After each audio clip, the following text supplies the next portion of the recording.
It turns out that scientists as far back as the early 1900s have been developing alternative ways to access electricity without combustion.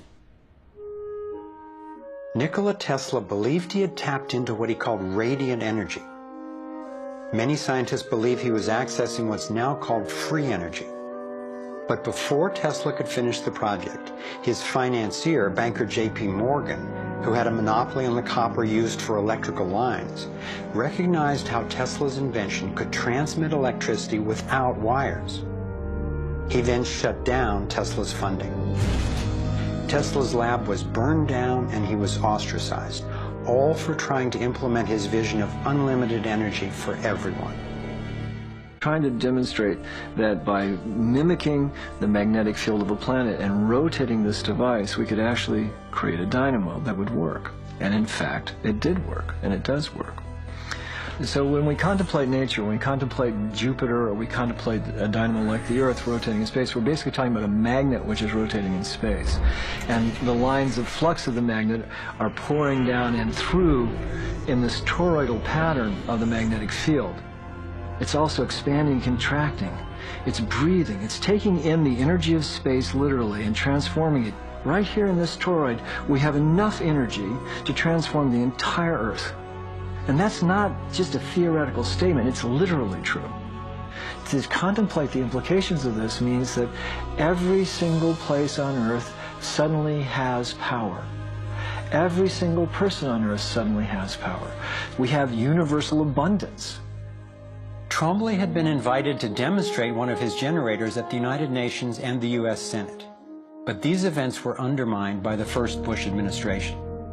Then the device itself was taken in a government raid. Trombley's experience isn't unique. Almost every time I found an inventor with a promising new technology in the field of free energy, he told a similar story of suppression. Inventor John Bedini began working with Tesla's theories of radiant energy decades ago and has produced an assortment of battery charging devices that generate more energy than it takes to run them. He announced that he was going to start offering them at low cost. Soon after that, he was attacked in his lab and warned not to produce the devices. For his own safety, he had to let go of marketing free energy. These are all devices from labs I personally visited.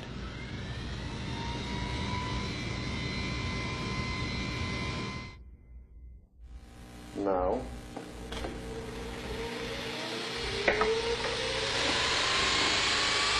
Now, the quality of this footage is obviously poor, and I'm not expecting this to convince you.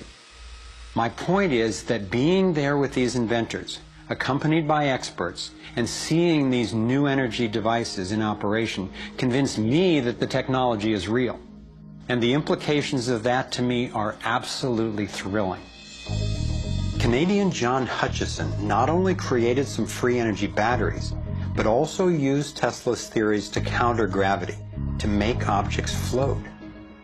This could revolutionize the field of propulsion.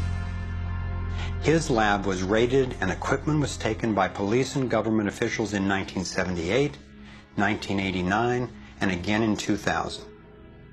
One of the scientists we were going to interview for this film was Dr. Eugene Malov, an engineer from MIT and Harvard, and editor of Infinite Energy magazine, which covers both theoretical and technological developments in the new energy field.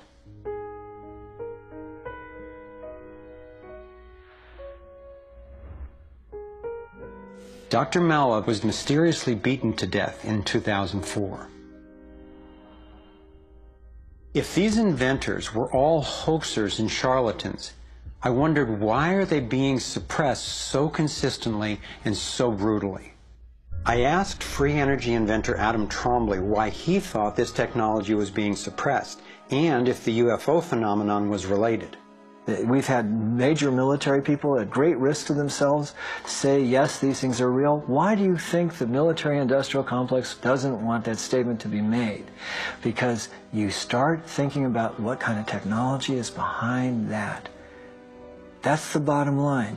The suppression of UFO phenomena is hand in hand with the suppression of so-called free energy. The energy is extracted from the fabric of the space around us, which means it cannot be metered. That is a direct threat to the single largest industry in the world, energy. It's goodbye ExxonMobil, goodbye oil, goodbye coal, goodbye linear transmission of electricity through power lines, all that gone. Unfortunately, it's someone's $200 trillion piggy bank. The proven oil and gas and coal reserves are worth north of $200 trillion.